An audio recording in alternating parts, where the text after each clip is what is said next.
Welcome to Shaky Sports Journeys. Another podcast coming your way today. Something totally different. It excites me every single time when I just recorded with an Olympic volleyball player. That was a first for me. But this is a first as well. I'm quite excited about this because I've got a bit of I'm a lifelong fan of this industry as well. But I welcome to the podcast Amir Jordan, wrestling name, also known as your rightful name, which is Bilal.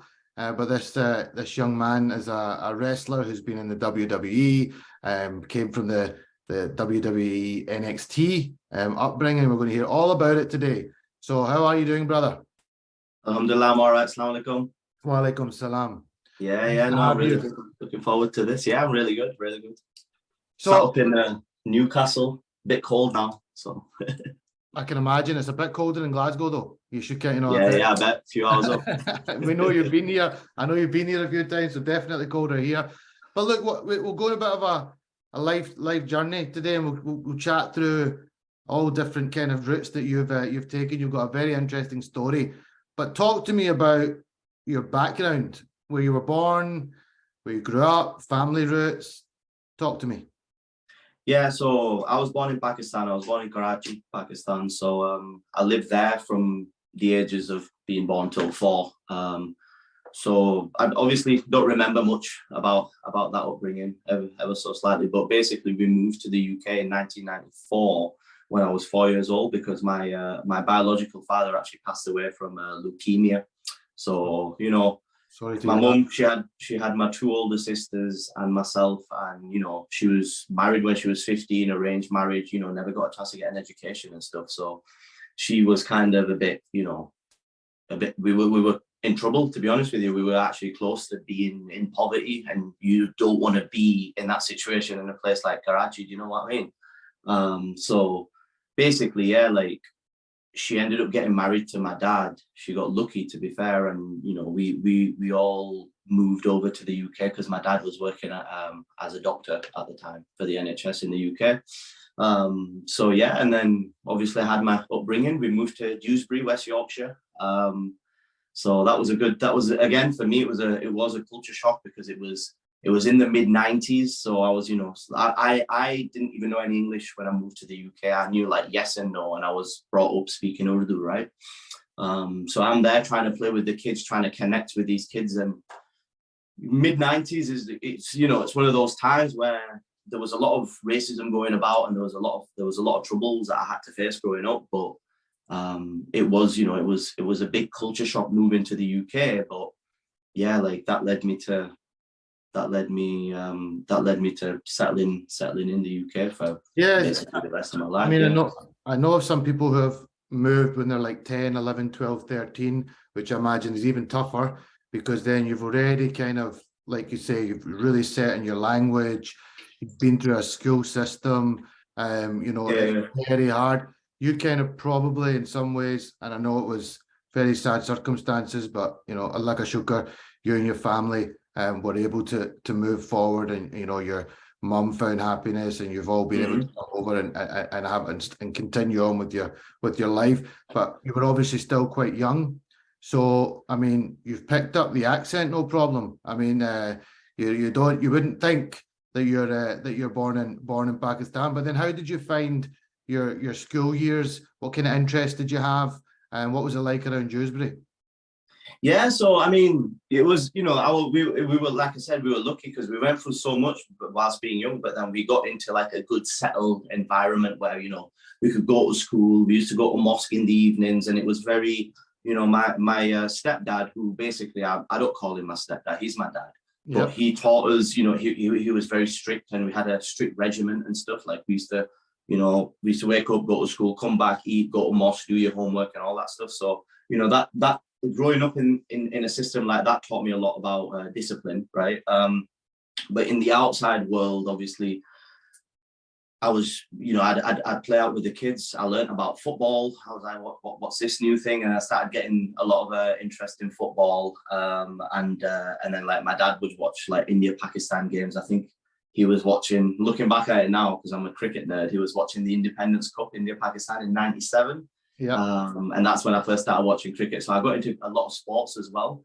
And you know, a big part of it was like, I'll be honest, it was difficult, you know, growing up in Dewsbury, because at that time we lived in a predominantly white area, and you know, it wasn't necessarily the safest place. You know what I mean? Like, I'd openly, you know, open to admit it, like I did get quite a lot of racial abuse, and that kind of you know, that affects you as a child and stuff. But the one thing that I did find was that getting into sports and stuff like football and cricket and stuff really helped.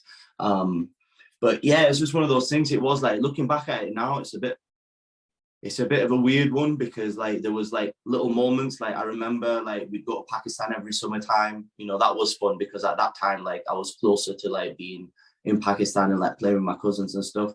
We moved as just an individual family, so like I don't have any cousins or uncles or aunties in the UK.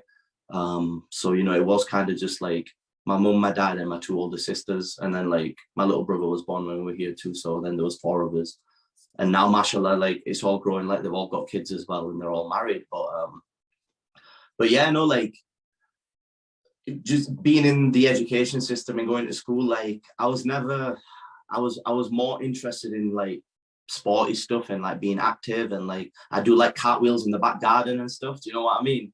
Than being interested in studies. But my dad was a doctor, and he was very strict. So my father, he was born in like 1942. That's what his certificate said anyway. So he was actually born in India before partition. And he's from a village, you know, in India. I think it's called Mainpuri. So that's where he was born. And then he moved to the UK. So he was born with very old school, old fashioned, strict, you know, upbringing. So he kind of put that on us, and it was just like, you're going to be a doctor. Like, you are going to be a doctor whether you like it or not, kind of thing. And you're out in the back garden doing backflips, thinking, you know what I mean? You're not playing with a stethoscope. You sound like a very active person, just all sports. So that must have been a bit of a tussle between you and your dad.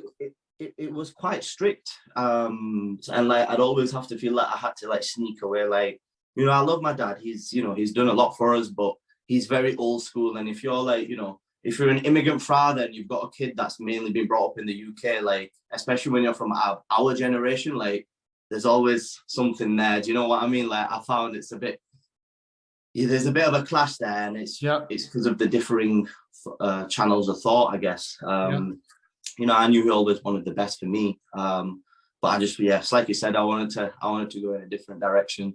It is common though. It is common, bro. It's common in the Asian culture that, you know, so many of my friends, for instance, you know, their parents have high expectations for them.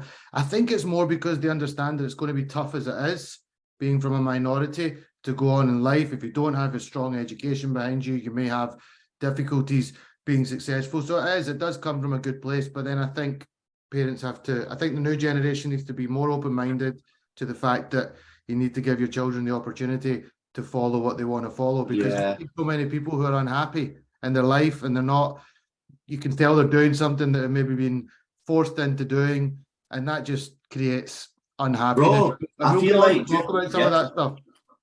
Yeah, like, do you know what it is? I feel like, you know, if you actually think about it, like, if anything, they sacrificed a lot of their hopes and dreams just to survive, right? Just to give us the opportunity. I know my parents did.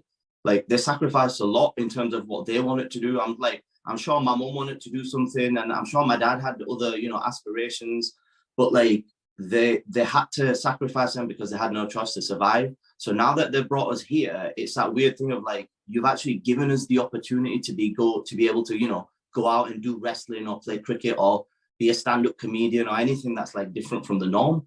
And the only reason it's twisted, isn't it? Because the only reason we can do that is because of the sacrifices that they made. So that's the way I try and look at it. It's just like, well, you did such a good job that we actually don't need to worry about just surviving. We can now, like, you know, think about and have options 100%. And have more options of might want to do this and that. But 100%. I mean, my parents driving me around every cricket ground in the country, up and down south, everything else. I mean, I'm sure they would have had days where they wanted to do something else as well.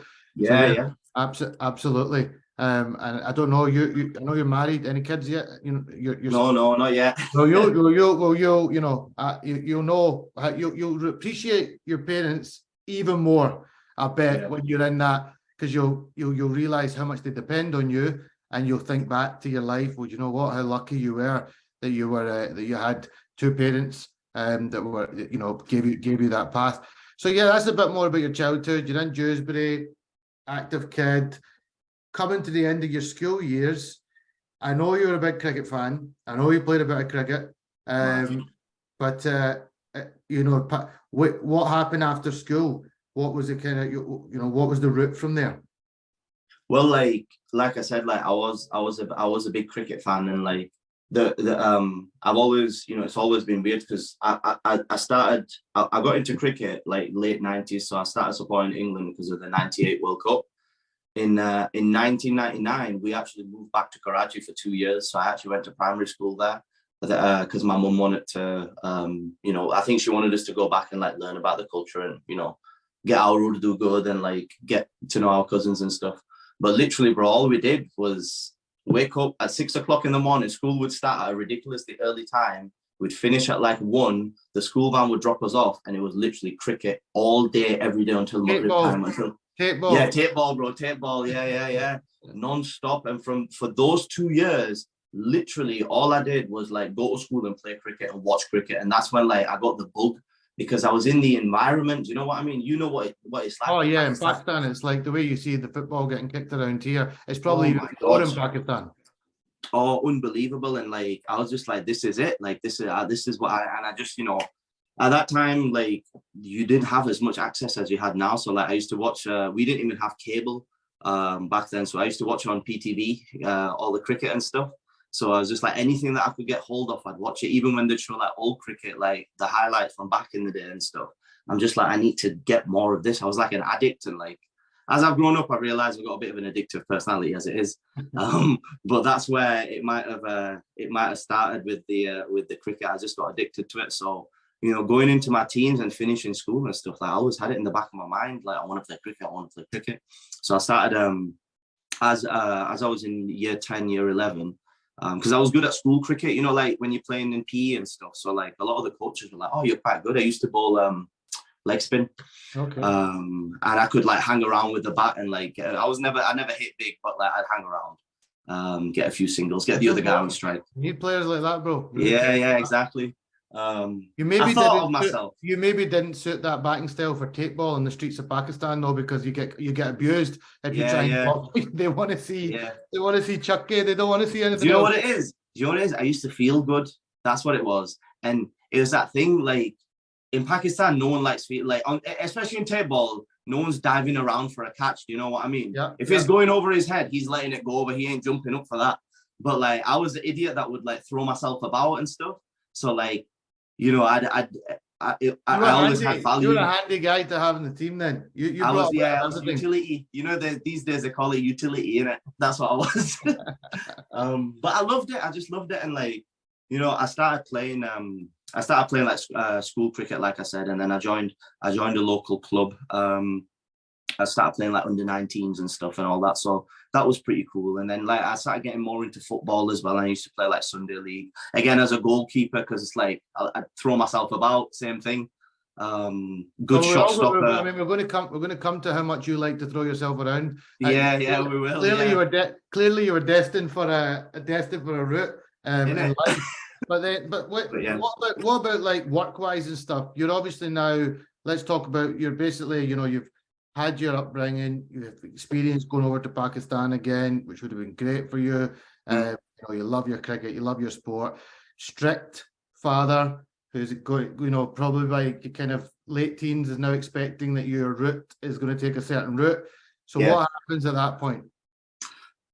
Well, I wasn't smart enough to become a doctor. Let's just put that out there. So I wasn't, that hurdle. That wall was up straight away when GCSE results came out, right? So and how did that conversation go at that point then with your dad? No, I don't talk to my dad. Do you know what I mean? Like that. Do you know what I mean? Like yeah. It was always through my mum. This is how old school traditional it is, isn't it? Like we weren't. My relationship with my dad is not. We were never sitting down and talking about how we felt. Okay. Do you get what I mean? Yeah. And like, again, like I've been through my whole ups and downs with that and stuff. And like, we've got a good relationship now, but like, Good, mashallah. it's that thing, just different people, you know what I mean? Yeah. Or different cultures and stuff. Generations, So cultural differences, just yeah, totally different time of upbringing. You can understand his yeah, view, but you're just from a totally different time. yeah, exactly. So like, you know, it ultimately, it was like, okay, it was always through my mum. So he'd complain to my mum, and then like, this is like so traditional in it. But basically that's what it was. And then yeah, like I got my GCSE results, and then I got into my A levels. One of the biggest things that I did was when I finished my GCSEs, I started working. I worked on tills at Tesco. So like that was my first proper job, and like that taught me a lot. And it's when I got that job and I started realizing I started getting a bit disillusioned with the education system, to be honest with you, personally, because I was like, I'm learning all these practical life lessons at 16, working on tills at Tesco's 2 nights a week. Do you know what I mean? So I became more along the lines of like being more like a practical learner. But I need to go do my A levels. I need to get a university degree, and like I'm already not a failure, but like I've already let them down in it because I didn't get the grades. So it's just like, all right, well, can you do? It goes. There's a hierarchy in it. It goes, if you can't be okay, can you do dentistry? Can you do pharmacy? Can you do clinical sciences? Right, that's how it goes. I'm like, okay, well, let's knock all the sciences off because I got a C in biology or something. Oh, I got a C in chemistry. So I got away from them ones. And then it was like, oh, can you do accounting and finance? Or like, what about like law and stuff? And ultimately I ended up falling into marketing. So I actually ended up getting my degree in marketing. But it was one of those things where I was during my uni days and stuff as well. And like finishing college, like it was one of those, it was like, I started slowly gaining value in the family because I was taking care of my own bills because I was working. So like that's where he kind of like slowly started to see that, oh, like at least he's got a bit of a work ethic. Do you know what I mean? So that kind of like gained me a little bit of respect. It's like, well, he didn't become a doctor, but at least he's not, you know, wasting his life away. I guess maybe it was. But yeah, even like uni days as well, like I got my degree, and if I'm honest, like it was one of those things. Like I was doing my assignments a couple of days beforehand. I was doing all-nighters, revising and stuff. And apart from that, we were in Bradford. It was like 2009-10, so we were just blasting Imran Khan down the Great Horton Road, going to Shisha, innit?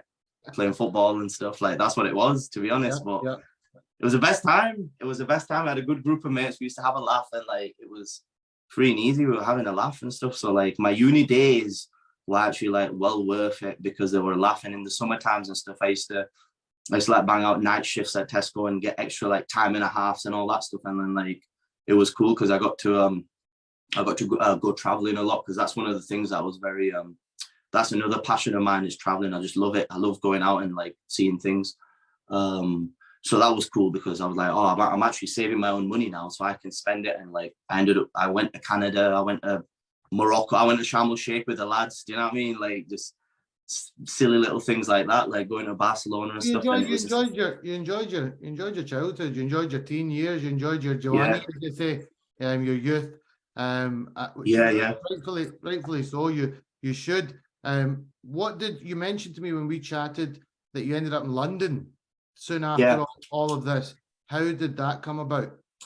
Well, basically, I finished my degree in marketing. It's like I was telling you yesterday, I was trying to get onto the graduate schemes and stuff, but they all asked for a 2-1 and I got a 2-2. I didn't even get like nearly a 2. I had mates that got like 58 and they were like, oh, I missed the 2-1 by 2%. Oof. And I was just like, I think I got like, mine was like 51 or 52. And I'm just like, lads, I'm glad I didn't get a third year because I'd get triple A when I got home then. You know what I mean? So I was just like, oh, average is fine. At least I can get away with that one. They'll put the degree up on the wall, at least if it says, you know, as long as it doesn't say third class, because third class doesn't sound good where we come from, innit? No. So, triple A are definitely coming at that point. Yeah, exactly. So I was just like, Shukara, thank God I got 51, 52. I'm all right. So yeah, like I was a bit, to be honest with you, I ended up getting I was excited because I feel like I was all for the practical world of like getting out there. During my uni days, I enjoyed my traveling. I enjoyed working and stuff, like being around people and like being in the real world, so to speak. So I was excited, but then, you know, it was like, it kind of hits you. It's just like, oh, it's not that easy out there. I was lucky because I was still working and stuff. And for a few months, I was a bit don't know what to do. And it was my sister that actually recommended me this internship that was out in New York. She was like, you can go out to New York, which for me is amazing. I get to travel and go live in America. And then she was like, yeah, like you just need a bit of office work experience, and you just need I think their requirement was like, you just need a 2-2 degree. So I'm just like, this is my light at the end of the tunnel. Yeah. I don't want to be, just working at Tesco all my life. So like, I was just like, I put everything into that, and I started working towards it. So I ended up getting a job at a call center and stuff, and started doing all of that because it was a big opportunity to potentially work for like a big investment bank, and get an internship there. So ultimately, like through all of that, I got this internship, and it was at UBS investment bank, which is a Swiss-based bank. It was a massive opportunity, and like I'd never lived away from home, so I was like, this was my uni. Like I actually wanted to go away for uni, but my parents didn't let me. Do you know what I mean? So like I was just like, nah, I'm gonna get it now, like because I've got my degree, I'm free, and like it's New York, and my mum was pretty happy with it, and my dad was like, all right, let's see what he ends up doing then out there. So I ended up getting to go out to New York and live a year out there, and I learned a lot from like working in that crazy corporate structure. I was working literally on 6th Avenue, which is like right down the middle of Midtown Manhattan. So it was it was a culture shock, where it was like one of those things at the age of 22, if you're learning those types of lessons, like you're learning a lot because it hits you in the face, the big buildings, living away from home. And like, I was eating noodles and cereal for dinner every night because I didn't know how to cook for myself. Right. And like, it was just a hell of an experience. I was lost, and like, for the first 6 months, genuinely, bro, lost, didn't know what I'm doing, like walking around being like, what are these big buildings? Why do these lot think I'm good at Microsoft Excel when I don't know anything about it? You know what I mean? Like, they think I can do all of this stuff, and I've been hired. I think like but the first 6 months of living there were the best crash course of like real world life experience you're getting. And like, I got to see all the homelessness in New York. Do you know what I mean? I saw like the richest of the rich and the poorest of the poor, and like going out there in the real world and seeing that coming straight out of university was hands down the best education that I could have possibly had. And I got to travel, and like I got to go, obviously big wrestling fan, I'm sure we'll get to that, but like I got to go to like Wrestlemanias 2 years in a row. Do you know what I mean? I went to the one in New York in 2013, and I went to the one in 2014 in New Orleans, because I was there anyway. So it was, looking back at it now, it feels like a dream. The first 6 months I was lost. The next 6 months, once I got settled in and I knew what I was doing, it was just like, this is the best. At the age that I was at. You would encourage people. I mean, I went to South Africa when I was 17 for 6 months. I went to New Zealand for 6 months. I've been in where you're talking about. You're kind of just walking down the street and you're thinking, whoa, I'm kind of a bit far away from home. Do you know what I mean? Yeah, but over time, it gives you like you got a marketing degree. This is kind of like a life degree that you kind of have so much. Away.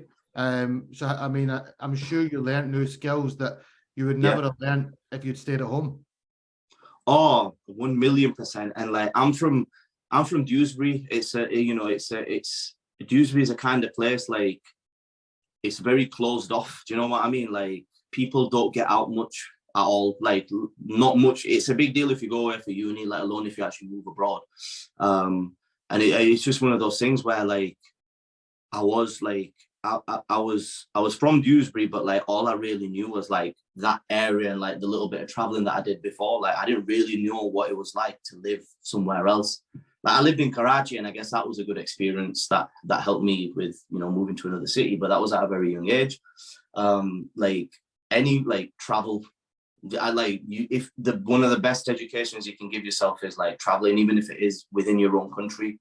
I've learned a lot traveling on the road in the UK, wrestling in all the different towns and stuff. You know what I mean? Like, I can't thank that year enough. Like, we didn't get paid much. We used to get like, we had all of our expenses paid, and we got about $1,000. We got $1,000 a month as a stipend. It was actually a stipend, not even a salary, right?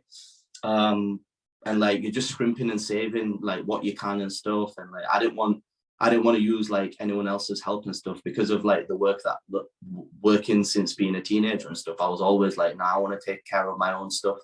Because like I always believed it's worth so much more if like you put all of your effort into it. Do you know what I mean? So like, you know, sometimes that works the other way when you should ask for help and you don't. But like at that time, it's a good mindset to have at a young age. Yeah, being that immature. So that's ultimately, yeah, like working at that place. And like the other side of the coin was like, you know, struggling through working in a corporate culture, right? This is like UBS is one of the biggest investment banks in the world. And all I did at that point was bloody facilities management call center for a facilities management company. You know what I mean? That was my corporate experience. So, you know, that was a crash course in itself as well. You know, dealing with like higher ups and executive VPs and giving presentations and like going to client meetings and stuff. I was part of the client relationship management team of a big investment bank. So like they were, you know, managing relationships with some high net, you know, companies and stuff like other investment banks. It was, you know, it was a crazy experience. Like, it was like, if you've ever seen that show Suits. Yeah. So like I was walking around thinking I'm a little Asian Mike Ross in my own mind. Do you know what I mean? Yeah. Giving it the English accent to all the American girls and like, you know, telling them there was this one where this American girl, she was just like, you look like Aziz Ansari, you know, the comedian. Yeah. And deep down inside, like I knew obviously my real last name is Ansari as well. So I was just like, hold on one second. I can work with this. I'm like, yeah, he's my cousin. And obviously, you know, she didn't believe me, right, at all. And she was just like, nah, I don't believe it. You just look like him. I'm like, well, I can show you. And I just pulled out my driver's license. Yeah. And then it was like, she was just like, oh wow, she was super impressed and stuff. And like, she was giving autographs and stuff, getting selfies. Not really. No, do you know what? I was too shy. You know what? Thankfully, I'll say one thing. I've always been quite shy of those situations, like with girls and stuff. So luckily that kept me on the straight and narrow whilst I was traveling. Do you get what I mean? But like, you know, I also like the attention. That's why I'm a professional wrestler, for God's sake. So like, you know, if you've got your British accent and like you're walking around in New York, people notice and you'll get attention. Absolutely. So you know what I mean? That was cool. Trust me. When you go to the other side of the world and you're Pakistani, you've got a broad Scottish accent. Trust me, it's like, what? Like, people just assume that there's just no Scottish Pakistanis. They think they need to come to Glasgow, innit? Yeah, you come to Glasgow and turn up at Pollock Shields, Albert Drive, and you'll see plenty of Pakistanis. I want to get to the points now, the exciting part. You know, not that this has not been exciting. It's great to hear about your background and your upbringing. You know, I know you went to London and you did pretty successful in London. You're making some good money, but you felt like something was missing in your life. Yeah. Well, I mean, ultimately, yeah, that was it. Like my job in New York led me to my job in London, and it's like you said, like it was good. Like I was contracting in London, working for an investment bank, and like I was doing well. It was actually quite, to be honest with you, I was actually quite good at my job. So like, you know, I was enjoying that life, and I got a real taste of like, quote unquote, like the London life. Like we had a nice flat in Elephant and Castle on like the 25th floor or the 18th, I don't know. It was quite high up, it was cool, and we're living it up, like making good money. And it was that thing, it's like I said, like I got it out my system, like you saying, you know what I mean? Like it was just like, yeah, like this is cool, but I don't want this for the rest of my life. And that's when like the wrestling bug started coming in. And it's like I said, like I think subconsciously, when I was out in New York, I went to a bunch of wrestling shows, and when I was there, I'd always be like, oh, it'd be so good to do this, huh? Like, because I always wanted to do it, but I'd never believed that it is something that, you know, someone like me could do, and like where I come from and all that. It's the fact that I went out into the real world and like actually achieved something in the banking industry. So it made me think to myself, like, if I can achieve something like this in something that I actually don't have a passion about, then I wonder what I could do in wrestling. And that's when it started coming through. Like I was starting to get a little bit disillusioned in London, because it was kind of the excess, so to speak, gets old for me. Like it was fun. It was the best thing ever on week one. But after about a year and a half, it's like, all right, like I need something a bit more. Do you know what I mean? I need something that's going to give me a bit more than going, you know, standing around with a Diet Coke in my hand on a Thursday night after drinks, you know, or like, you know, after work drinks and stuff. And I'm just like, all right, give me something else. This isn't the life for me. So yeah, that's when the wrestling things started coming in. And like, I've always been, throughout all of the origin story, life story that I was telling you about, like wrestling was a consistent in all of that. I started watching it with my granddad when I was 7 years old because he wanted. So my granddad lived in Pakistan and he used to come and stay with us sometimes in the summer times. And he asked my sister for a SummerSlam '97. He was like, "Oh, that big SummerSlam show's been on." So my sister got it Who was on that? Who was on that? Who was on that? VHS. I remember, you know what? I remember seeing the British Bulldog for the first time. Yeah. And in the main event, it was Undertaker versus Bret Hart with Shawn Michaels as a special guest referee. I remember that. Yeah. And there was like, I think like Shawn Michaels spat at Bret Hart at the end or something like that. I remember it vaguely. Do you know what I mean? I need to go back and watch that one, to be fair. But that was the first wrestling that I ever watched. And I was just like cricket, addictive personality. I got hooked and I was just like, access, where can I get the access? And like, I'd go to my grandma's house and watch. Huh? Yeah, I share it with you. I was a religious Monday Night Raw. Even whatever wrestling I could get, WCW period. Anything, yeah. Yeah, just all these different eras. I was telling you that one of my first memories was Wrestlemania 7. It must have been when Sid Justice fought Hulk Hogan and the Ultimate Warrior, Papa Shango. Papa Shango came in to attack Hulk Hogan, and then the Ultimate Warrior comes running in, and I was, these are Papa Shango took about 5 minutes waiting for Papa Shango to come out. That one, innit? That's right. Yeah. So you decide that you've got this, you've got the passion for the wrestling. You're a fan at this stage. How the hell does this lad who's in London doing investment banking go about getting into the wrestling industry? This is the most important question on the podcast. This is the meat and potatoes. This is where it gets interesting. This is where it gets weird.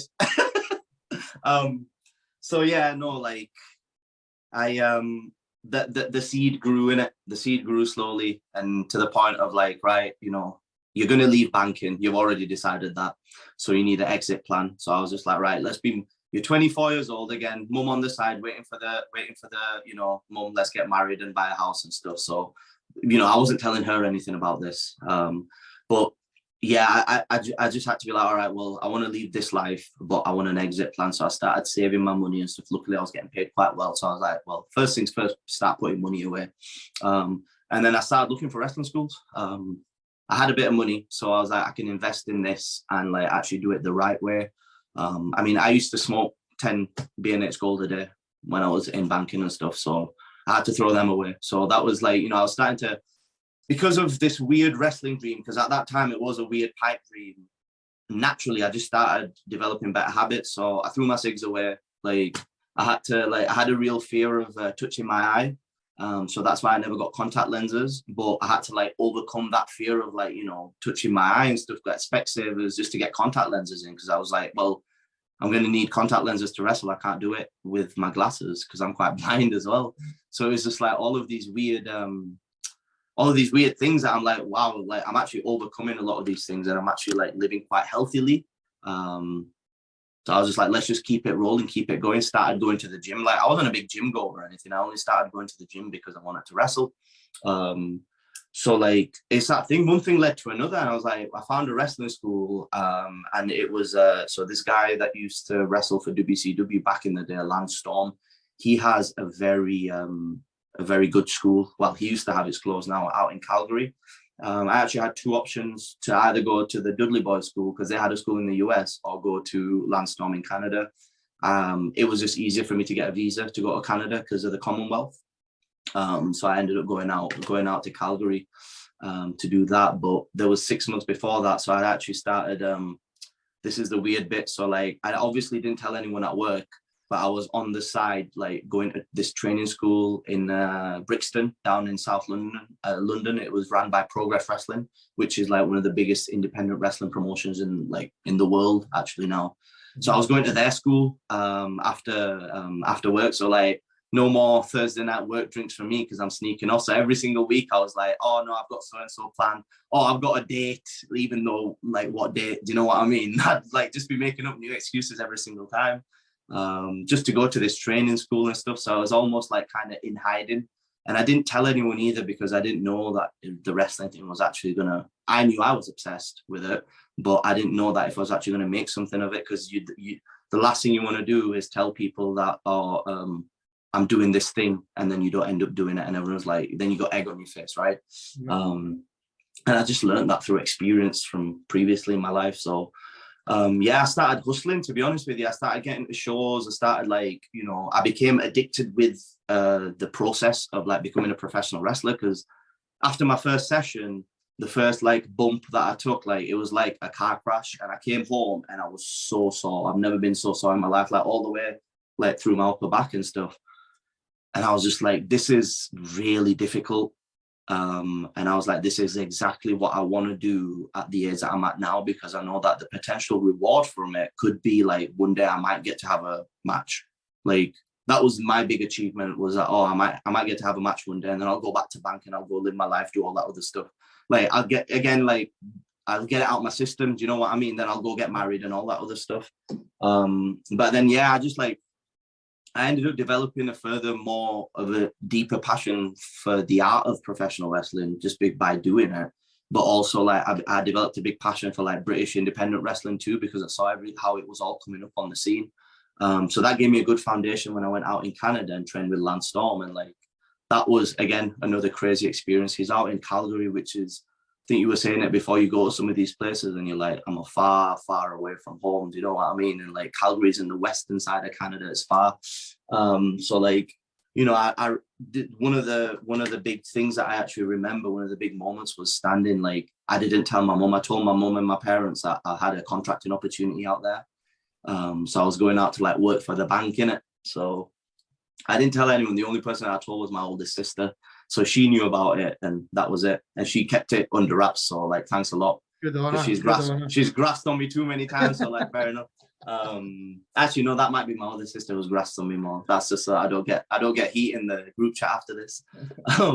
So basically, I went out. I never told any of my mates or anything like that, because that's the last thing you want to do with my mates, is tell them that you're gonna start. You're gonna put some tights on and go out and jump about. Do you get what I mean? So I'd get rinsed. So ultimately, it led me out to going out to Canada, and that was another crazy experience. I was walking around in Gatwick airport before my flight, and literally it started sinking in, because it was just where you've thrown this lucrative career away, and now you're going out to Canada without a job for 6 months to go train. And I just remember walking around there being shit. Sorry, I'm not swearing. But it was in my mind. It was just shit. What have you done?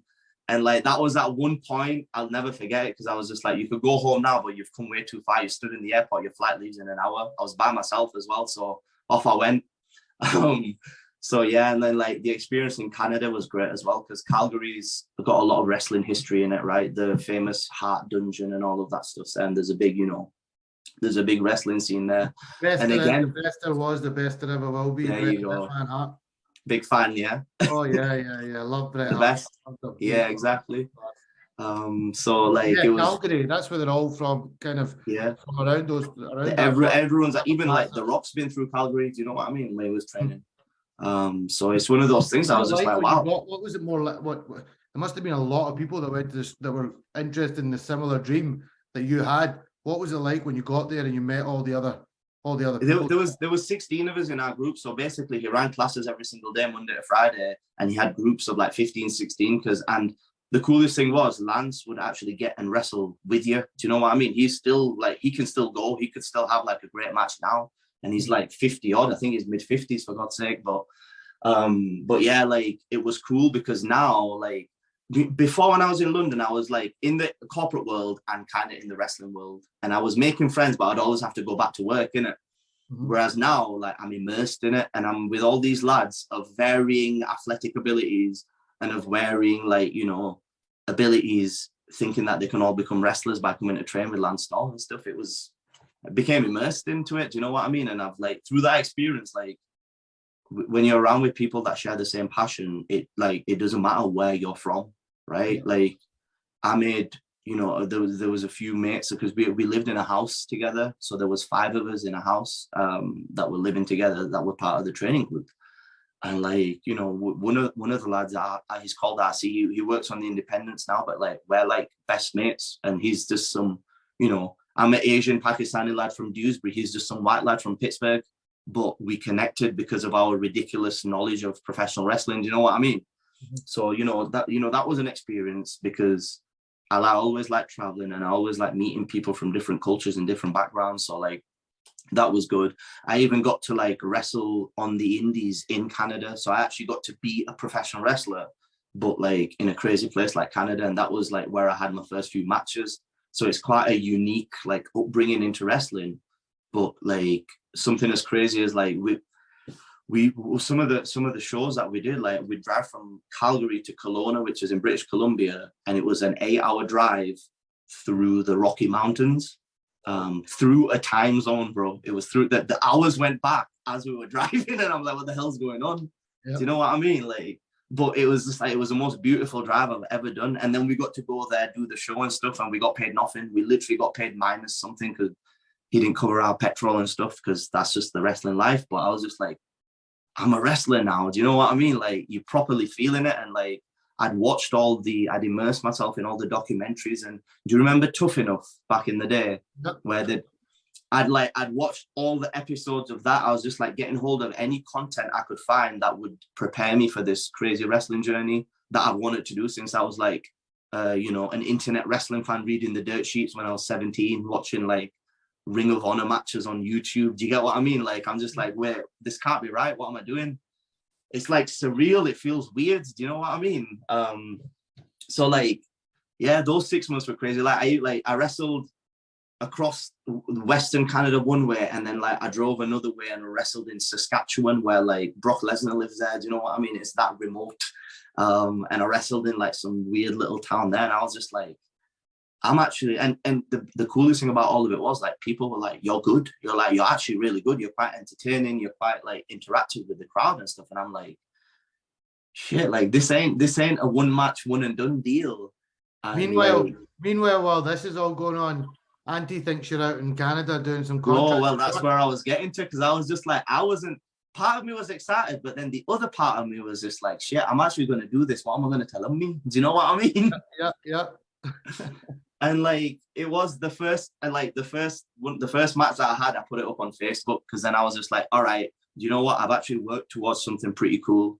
And I'm like, all right, I won't get piss taken out of me now from my mates, hopefully, even though I was still like shitting it that it was going to happen. But put it up on Facebook, pictures from my first match in Canada. And like, it was the craziest thing, because like all my mates, like, I got so much support. Yeah, some of them took the piss out of me, and like, I love them for it. Do you know what I mean? But I got so much support of everyone being like, we can't believe that you actually went out and did it, because they all knew in it. I was the weird wrestling fan. Like, all my mates call me Billy, so they were like, yeah, Billy likes his wrestling. He's weird like that. They never would have thought Billy will go out to Canada, leave his job, exactly. invest his So money. it was like a shock. School, and then he's had a match, and it's on Facebook, and they're like, "What the hell? What's Billy been doing the last 6 months?" So exactly. So like, that was my first step of actually kind of like properly coming out of my shell, because I was just like, I thought it was going to be a weird negative response, and that's what I was worried about. But I put it out there, and I was just like, wow, like people actually like respected it and stuff and all that stuff. So like, it's that non-monetary reward in it that you don't get from what I was doing before, was that like I held that in so much more value for me than like any of the money that I could make, or like the nice flat, and like, being able to buy nice clothes or whatever. So like, that was cool. Obviously, like I had to have the conversation back home as well. And like, luckily I was on the other side of the world. It was an 8-hour time difference anyway. So I got away with like the chapale, but I got a good talking to, and she was just like, I don't know what you're doing, what you this and that. And I've always been a bit like, I'm going to do my own thing. And like, I guess because they saw that like I worked at stuff before this and did all right, that like, I don't know, maybe I'm giving them too much. I don't know. I think they thought he's an idiot. You probably had to earn some trust by then, that you're not just some silly little kid, or you actually have a plan with when you're doing these kind of stuff, kind of thing. But yeah, I can imagine for Auntie, that would have been a bit of a, I can understand why it would have been a little And bit of me a shock too. to our Yeah, system I didn't hold initially. anything against her for it at all, because I was just like, do you know what? Fair play, I get it. Like, I was a bit more mature at that point a little bit, and I was just like, you know what? I get it, but I'm still gonna do this. But now I was just like, I better do something proper with this then to like actually make it worthwhile. And then it was cool. So like I finished that crazy and like I've never felt, bro, so much cold in my life. January, Calgary, it was like, bro, minus ridiculous. I don't even want, because like then there's the wind as well that comes through the mountains and stuff. Never felt anything like it. So like you're going out there and experiencing these type of things. It was crazy, and like Canadian people are cool as well. Like everyone's like super cool. I again made some lifelong friends from that I'm still in touch with now. But yeah, ultimately it was around about that time where like British wrestling was coming up on a massive independent on the independent scene, and I was just like, right, do you know what? Like, I've got to go back to the UK, because if I've actually got a shot at doing this, because everyone's saying I'm quite good, I've got to go back home and try and like get on the scene in the UK. So, you know, my options were to either move back to London and go back to working in banking and carry on with this wrestling, or like actually move back to Dewsbury. And I looked at it very tactically, because I was just like, Dewsbury's in the center of the country, and as a wrestler, you need to travel a lot. And so I was just like, if I move to Dewsbury, I've got the M1 and I've got the M62, so I can get to shows up and down and east to west. And my mum's been at me for the last 4 years, like, when you coming home, when you coming home, when you coming home. So I thought, right, I'm already in trouble at home, so it'll pacify her because I'll be at home more, and I can do my wrestling on the side, and I'll get my food cooked for me, so no more cereal and noodles in it, or like pizza getting ordered every week. So I'll have my food cooked for me because I'm at home. So, and I'm around my family and my nephews and stuff. And at that point, I'd been gone for a good few years away from home. And to be honest with you, looking back, like it was actually good for me to move back, because it's like Dewsbury is the type of place, not much changes. So when you go away and your life changes and turns upside down, and you've been through all of this, you know, rigmarole, you move back to Dewsbury, like it gave me a lot of perspective. You know what I mean? And it was good because I was able to, I've got loads of mates in Dewsbury and stuff, and I was able to give them a lot of like good advice from like what my experiences had been, and like encourage. And I was lucky, like I actually encouraged a few of my mates to actually go out there and stuff. And like, you know, one of my mates from Batley, which is like the town next door, like he's working in a really good job because he went out to New York just after I did. And like, he's doing great. Do you know what I mean, for himself? So like, you know, that gave me a lot of humility and stuff going back home. But on the wrestling side of it, like, I had to come up with a character, do you know what I mean, for wrestling, that I was just like, all right, well, how am I going to get myself over, so to speak, with, you know, the British audience? And like, I was just like, well, I know, like, I'm Asian, I'm Pakistani, I'm British, do you know what I mean? I'm from Yorkshire. So it was just one of those things where I was just like, all right, like, how have I entertained people in the past? And like, a lot of it has been just through that having a laugh and stuff. But like, dancing at Mendy's was a big thing, right? Because I love going to weddings, and like, my family is one of them ones, like even my sisters and that, we're the ones that are like, we'll go to anyone's wedding and we'll be the ones on the dance floor, like dancing and stuff. I kind of share your passion there. It's just like, I don't know. I like getting on the, I like getting up and having a dance as well. Do you know what I mean? Like, I'm not even that good, to be honest. I'm not even that good. It's my sisters are really good at it, and my little brother's really good dancer as well. Like, he's got like the actions and stuff. Do you know what I mean? He's got the facials for it. So like, yeah, like having done that all the time and stuff, and I think we were watching a wedding video from a few years ago at home, and I was just like, if I went out and did that as an entrance, and the first song came into my head, Punjabi MC, no, without a shadow of a doubt. So I'm like, that's the most popular Asian song, really. Like, in the British culture as well, even the British culture. Exactly, because I always said I'm a British Asian wrestler. Like, I'm as Pakistani as I am, that's how like Yorkshire I am, or like British or Yorkshire, really. So like, it's one of those things where like, how can I, you know, package all that up and like provide a product that promoters and stuff are going to want to be interested in. And like, you know, that's when the entrance came, and I was like, oh, I'll get everyone dancing, and like, we'll have a party. And like, by the time I get into the ring, hopefully they'll be like, oh, he's something different. That's cool. And then like, you know, I was getting better at wrestling. I wasn't that good at that time, to be fair. So I was just like, I'm going to need the gimmick to help me, you know, get booked so that I can get on the shows and get more experience. Like as you do, everyone starts off really, you know, not that good. So like ultimately, yeah, that's what it ended up being. And one of the most important things that I wanted to do was not be portrayed as like a negative character or a heel, as we say in wrestling. And that's what's historically been done in professional wrestling, is that like, you know, the Iron Sheik was a heel.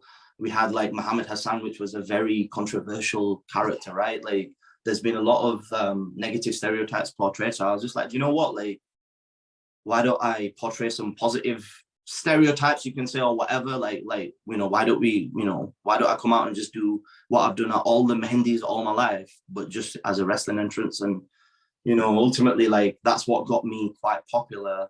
And as I was, you know, getting in better shape in the gym, getting better at wrestling by getting all my reps in, like, the ball just rolled. And it's right place, right time, because we call it Brit Rest, but like British wrestling was massively coming on the up at the time, to the point where like ITV were going to bring back World of Sport Wrestling, because they wanted to, like, you know, eventually it's that thing, anything that becomes big enough from an underground stage will eventually get noticed by someone at the top and get like the big, you know, corporate opportunity or whatever.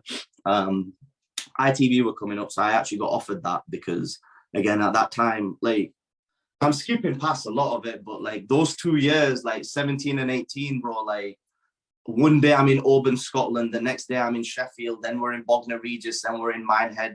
Like, I literally, like, I like traveling. Everywhere, just going everywhere. Bro, honestly, and like I just got addicted to it. Do you know what I mean? Like when I came back, I got a job at KPMG in Leeds. I started contracting because all my money ran out, like from the banking and the wrestling and stuff in it. So I was just like, shit, like, again, to pacify my mum, let me get a job.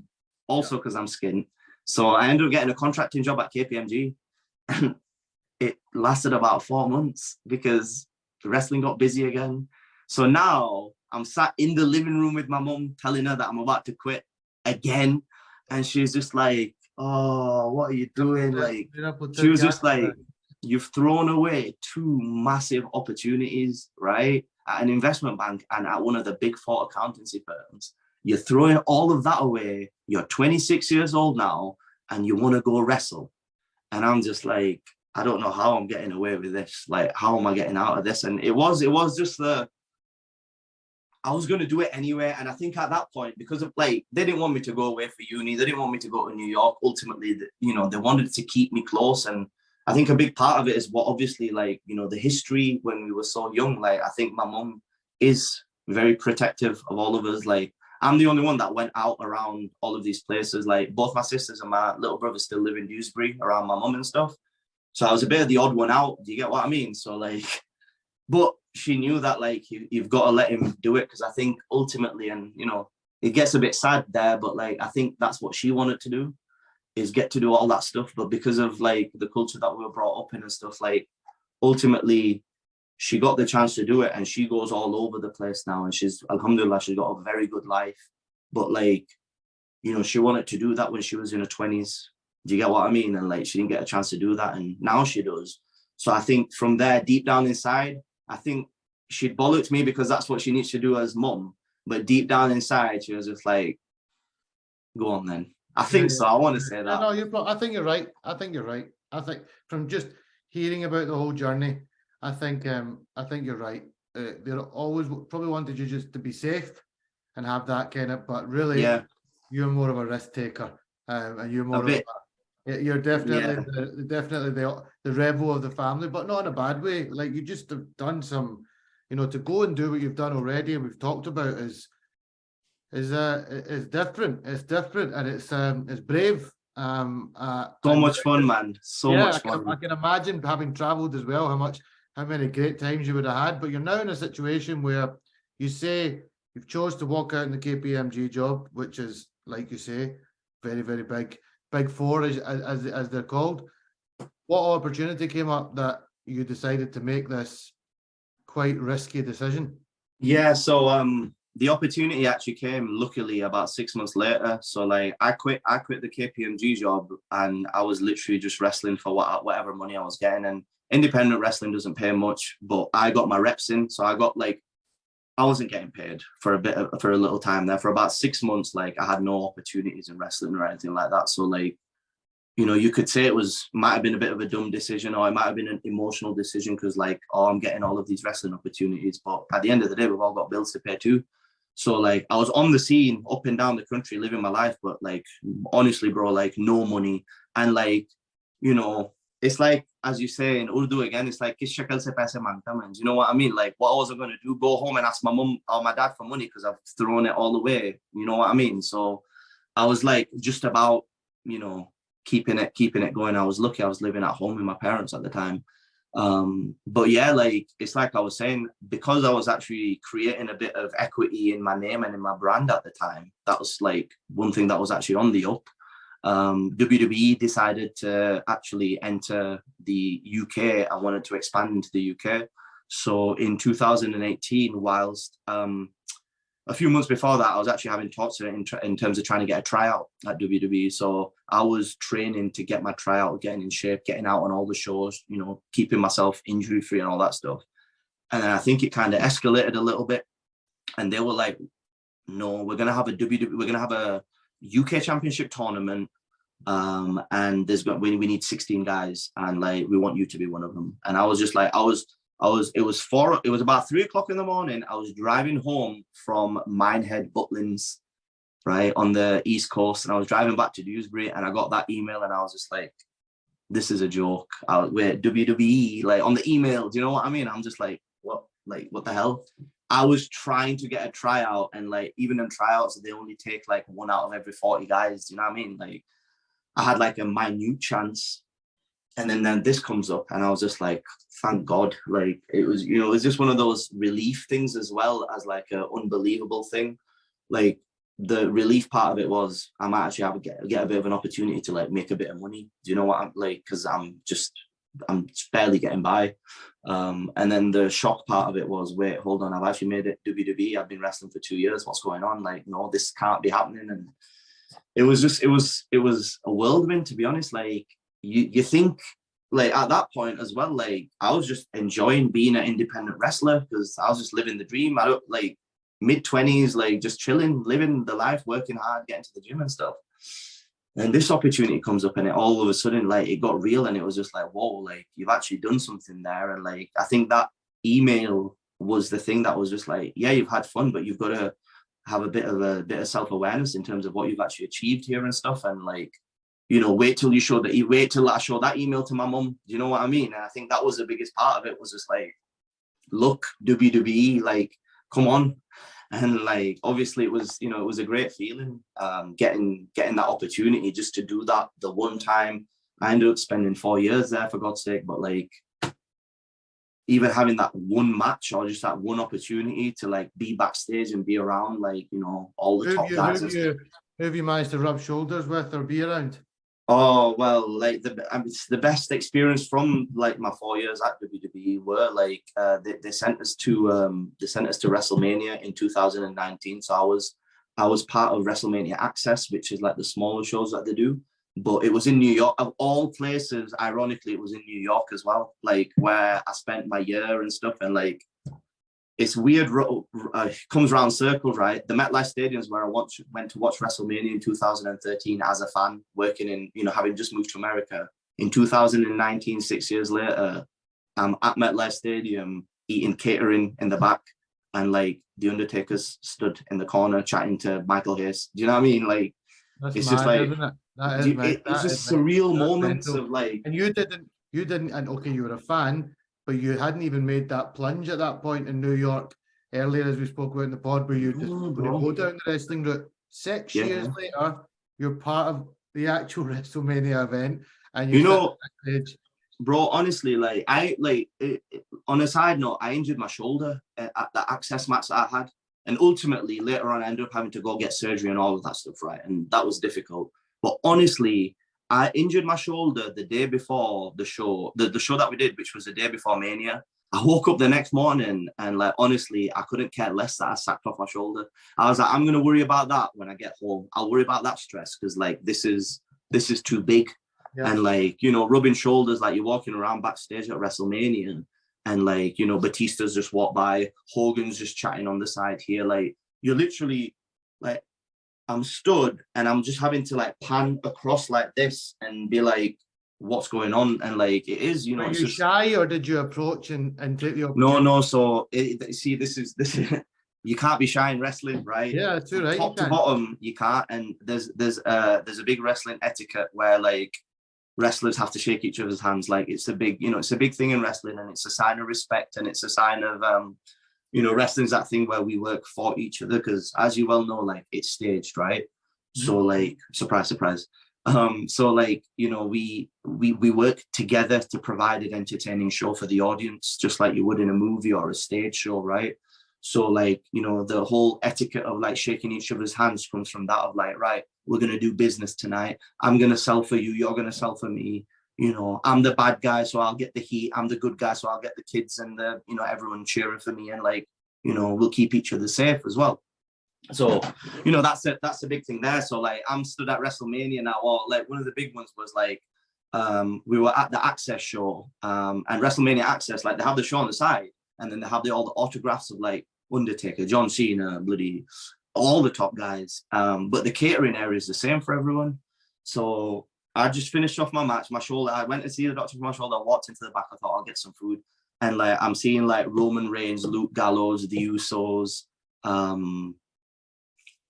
Dash Wilder, like a bunch of top guys sat on the table. I'm like, I'm a wrestler. Like I've got to go shake their hands. And you know what? Like I went and shook their hands, and they were all super cool. And like, you know, one of the lads knew me from before anyway. So like he introduced me and he said, oh yeah, he's, you know, he's a really good baby face and this and that. And I was just like, you know, it's one of those things. If I was shy, I wouldn't have gotten that like confidence boost. But because I wasn't, and I went up and I shook their hands, and you know, anyone that's made it also knows that, like, you know, I get what you're doing. Like you're doing the right thing, because you know that you're supposed to go there and like shake everyone's hands and introduce yourself and be professional, all that stuff. So I think like a little part of them like respected that too. And like, you know, it's you know, it's not going to change the world, but like that was really good for me, for my like confidence to be like, oh, that was really cool. And like, you know, there's another Muslim wrestler in the WWE called Mustafa Ali. So like he's a big inspiration for me, and that was cool because I actually got to like not just rub shoulders with, but like get advice off him and like speak to him about like, you know, what it takes to make it here, like being from where we're from and all that stuff, and like, you know, how to like, it's weird because like as Muslims as well, we're always in there's always something going on, right? So it's one of those things where how do I navigate that, where I can get my point across, but then also not be, you know, not be controversial in the other way where it's going to like turn people away and all that stuff. And you know, when we're trying to represent our, you know, people or where we come from, but like show it in a good light, because much like yourself, like 9/11 changed everything, right? The last 20 years, especially in the UK, like I'm sure you'll know more than anyone else, like, you know, there has been a concerted effort to like make us all look bad, and like we see it in the media, we see it in the news, and like I was brought up with all of those same, you know, same things. So like I've been, you know, that's been ingrained in my brain, and as I've grown older, I've questioned it a lot more and stuff. And I thought, you know what, like now it's gotten past the point of, oh yeah, you made it to WWE, oh you're a wrestler, you're living your dream, all that stuff, to be like, wait, hold on, like you've got an opportunity here to actually like do something real and create like some real value from your presence in professional wrestling. And like it's that thing of like when you rub shoulders with people that are there, they've already been through that process that I just talked about.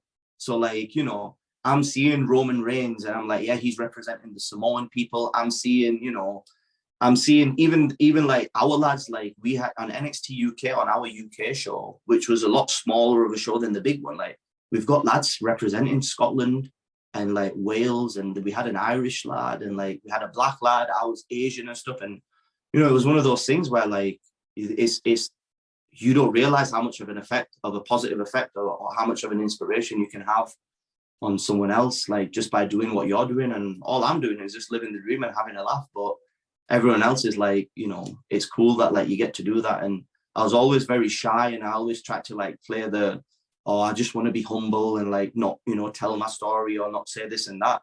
But you actually soon realize that like it's that same thing. You can't be shy. You've got to put yourself out there, because you don't know who might be listening or who might be watching and be like, if he did that, then like, I want to go be a stand-up comedian, or I want to go be a cricketer or a thing, because, you know, as long as you keep your values and like your, you know, your respect with you and your self-respect and stuff, like we can do all of those things as long as like we represent ourselves in the right way and stuff.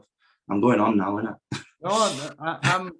It's you know, normally when I record podcasts, you know, I need to keep my questions there. I need to keep, but you've talked about a lot of stuff that's really I can relate to. You know, if any British South Asians listen to this podcast, and I hope a lot of I hope people from all backgrounds listen. But you know, it's good to hear what it's like for British South Asians growing up, and how, you know, challenges we have, maybe from our homes or our cultural differences when you go into different spaces. And I think it's really powerful the way you've learned, you've embraced it, but you've remembered who you are, and you've found your way into that space, but you're very much being yourself.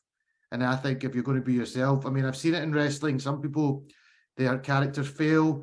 I mean, Roman Reigns is a perfect example. He had a period in his wrestling career where the audience just wouldn't connect with him, and it was weird because he was like the big dog, big man around at the moment.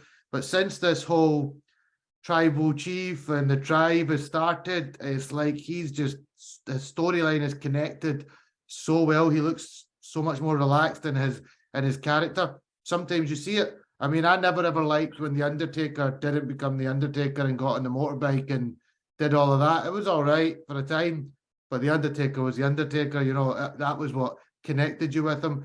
But you're right. A lot of people that have come in from like different backgrounds, maybe from the Middle East kind of backgrounds, they've always tend to be brought in as a baddie, which is, I don't think it's good that you've come in with a, you know, I'm the Punjabi MC, Karachi lad from Yorkshire who's going to come in and bring this different twist. Then I'm going to tell you about the actual wrestling part. You know, as we come to the end, the wrestling side of things, what is that like? Like, you know, I understand it's staged, but staged or not staged, some of the stuff that's going on in there, you know, bones get broken, limbs, you know, necks get damaged. It's dangerous. You know, you mentioned keeping your opponent safe as well. How, you know, it's there's a lot of skill that goes into wrestling.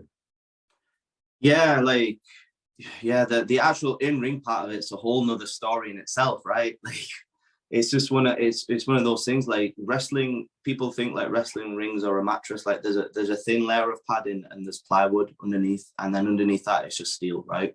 And it's not a natural thing to actually be doing. Like you're not meant to throw yourself on purpose onto the ground and onto something that's, you know, relatively solid. So, you know, that takes an adjustment, but again, the human body is a wonderful thing. It adjusts and adapts like, you know, like nothing that there is, I feel like. So, you know, that aspect of it, of actually like throwing yourself about,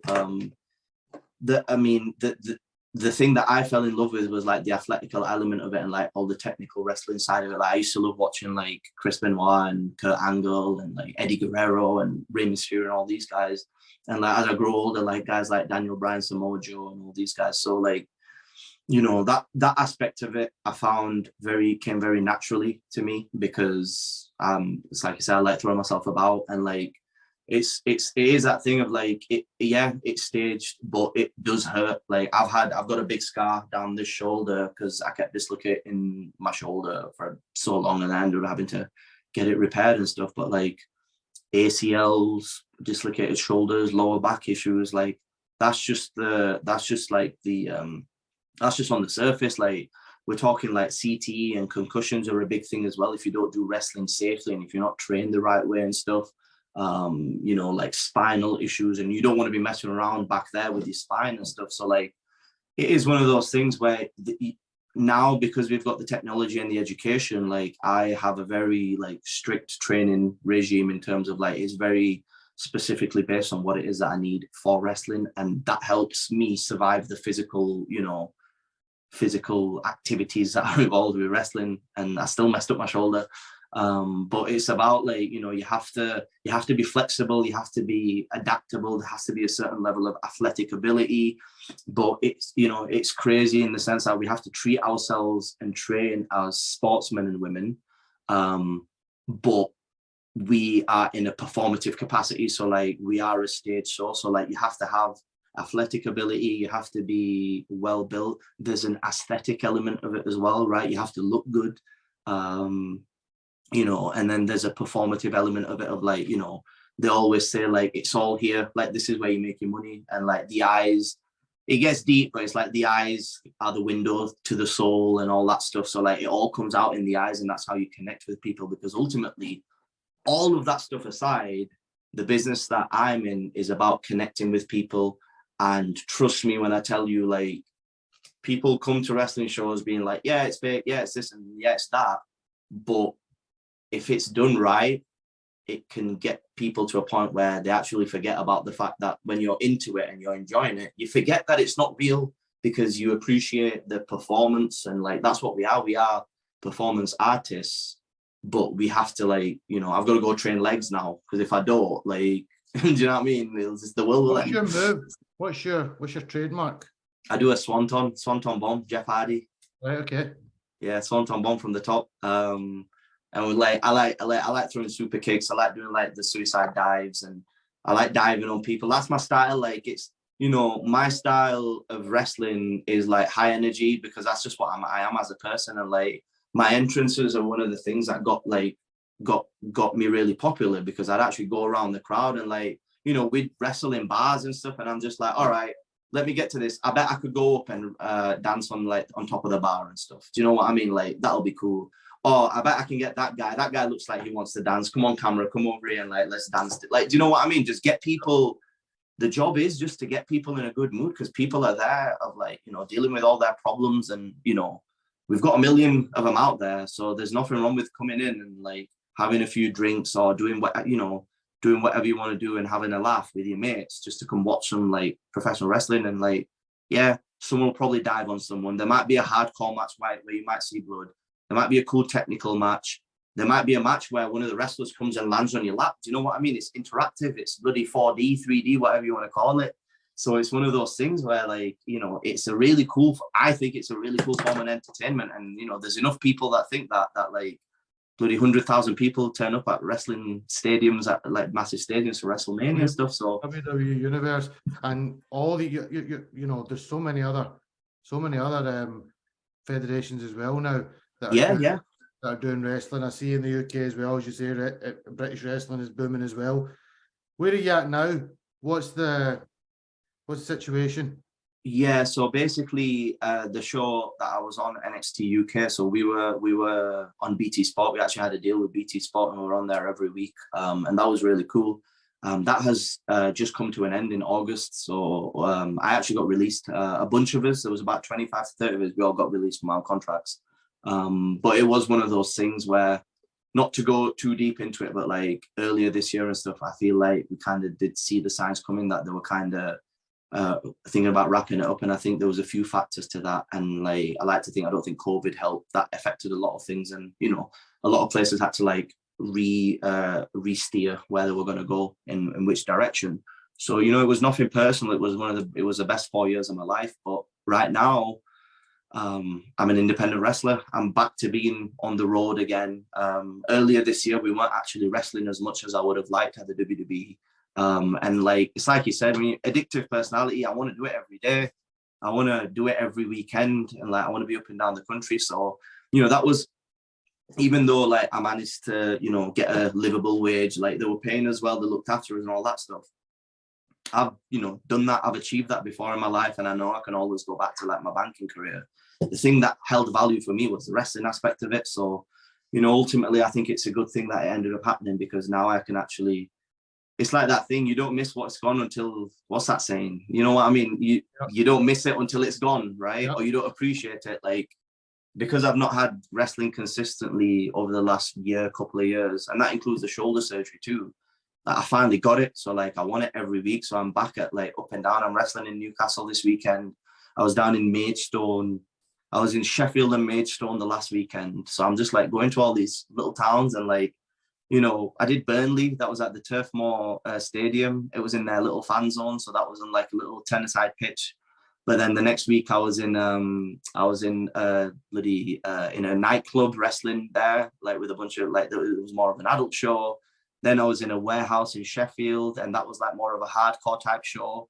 You know, it's wild out there, bro. Like it's the best. You know what I mean? And like as long as I'm lucky, because you know, out of all of this, what I haven't mentioned is like my wife, because she really helps as well, right? You know, she's got her own career that she's focusing on, she's doing really well on. And the best thing with my wife is she's a bigger wrestling fan than I am. And there you go. Yeah, and like, you know, I wish it was my one of wife those things would- I was just like, I get slagged off. I told my mum, huh? I get slagged off from the wife every time she catches me watching it. She's like, Nah. We can't watch enough wrestling in my house, bloody hell. But like, it's just I had to tell my mum, I'm like, okay, now I'm wrestling, now I'm doing this. I was just like, okay, so you want me to find a Pakistani girl who speaks Urdu, who's gonna understand wrestling, who's gonna like all this and that, and like I'm just like, nah, this ain't working. Like it's not gonna happen. You know, it's not gonna happen. So I was a bit of a lost cause in that sense, because as you know, alongside all of this madness, that different storyline is playing out, right? Yep. Going to rishtas and stuff and not working out and like all that stuff. So like, you know, it's one of those things where like that ended up working out very well for me. Alhamdulillah, I'm very lucky that like I've met her and like, you know, she understands the ins and outs of it and the ups and downs. And it's the same thing, bro. Like, you're not going to make it if you can't go through the downs as well as enjoying the ups. And like this past couple of years has been really difficult, like mentally and stuff. And when you're in, like, we're artists in it. So like, I bet we're probably like too deep of thinkers, or we're too emotional or something like that. Like we take things that I don't know what it is like, but it's one of those things where when you're not getting to do your art for whatever reason, and like you have to deal with, and you know, we're in the showbiz business. So, you know, there's a standard politics and the ins and outs and, you know, all of that other stuff that you have to deal with. And, you know, there's been times where I've just been like, I wanted to wrestle. You know, I didn't want to deal with all this. But as you grow up, you realize that no matter what industry you're in, you're going to have to deal with and navigate these type of situations. And like, the one thing I've learned is that like, yeah, like, as long as you don't quit, you'll make it. As long as you don't quit. And like, that's kind of like what this last, you know, year that's been quite difficult for me professionally has taught me. But, you know, it's like I said, like, I'm right now, I just want to enjoy my wrestling and wrestle as much as I can. I'm going to Italy on November the 19th for 3 days. I'm going to Rome. So like I get to wrestle, I get paid, I get to travel to a new place I've not been to. So like I'm trying at this point, trying to be like the busiest independent wrestler I can. And with the name value and the brand value that I've got from being in WWE, like that, I hope like I'm trying to utilize that and what I've learned, because I know I've become so much more of a better performer by training at the Performance Center down in London. Like when you got Shawn Michaels telling you, oh yeah, that was cool, like you're probably doing all right. Do you know what I mean? Like, kid, he really is one of the best technicians in the you know, unbelievable wrestler. Yeah.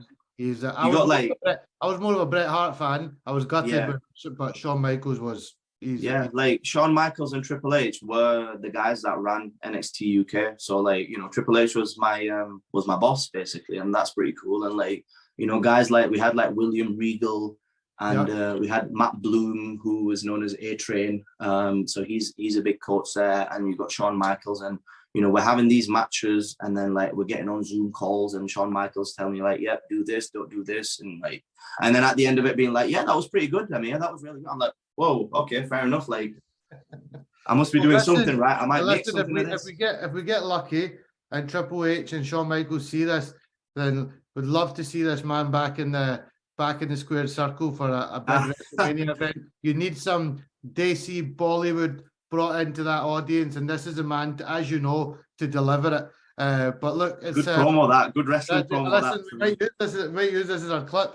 But it's been, look, I could probably talk to you again and talk a bit more about some of the matches you've had in other areas, but it's just been very interesting to hear about somebody from a similar background to myself who's gone into the wrestling industry, because I'll be honest, I don't know of any British South Asians who have done it.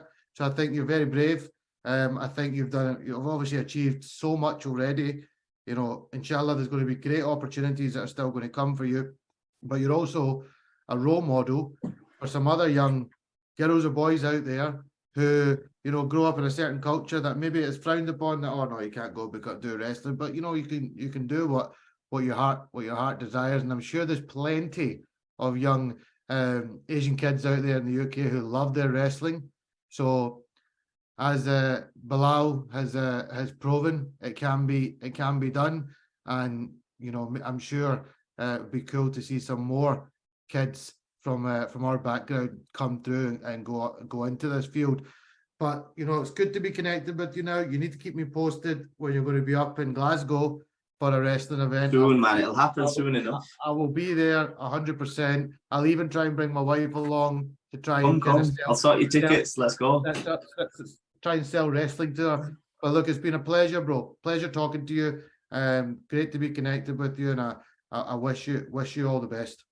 Thank you very much. Nah, it's been so much fun doing this, and like, you know, just to finish off, it is that thing, like, it's like you said, there's not any British Asian wrestlers that you know of, but I've been lucky because like since I've started, and you know, even before me as well, there's a growing number of British Asian wrestlers coming through in the system now, and like, you know, they're all getting good just like everyone else. But like, you know, it's just like, it's not just about being an inspiration to that, because obviously that's where I'm from and that's what's close to me, but just as a general life thing for anyone out there that's like, you know, from whatever background you're from or whatever childhood or anything, you know, that's happened in your life, like, you can go out and do these things. And like, if you feel it, like, if you feel like you have a passion for it, like, you're selling yourself short if you're not going for it. Like, take the risk. Like, you can do it in your 20s. Like, take the risk, do it, take the plunge. And as dumb as it seems, because trust me, half of my decisions seemed really dumb at the time, like, but you look pretty happy. High risk, high reward, bro. You got to do it. Yeah, you look happy. You're smiling. You got it. You know, so you know, that's the most important. That's the most important thing. Brilliant talking to you, bro. Thank you, bro. Appreciate it.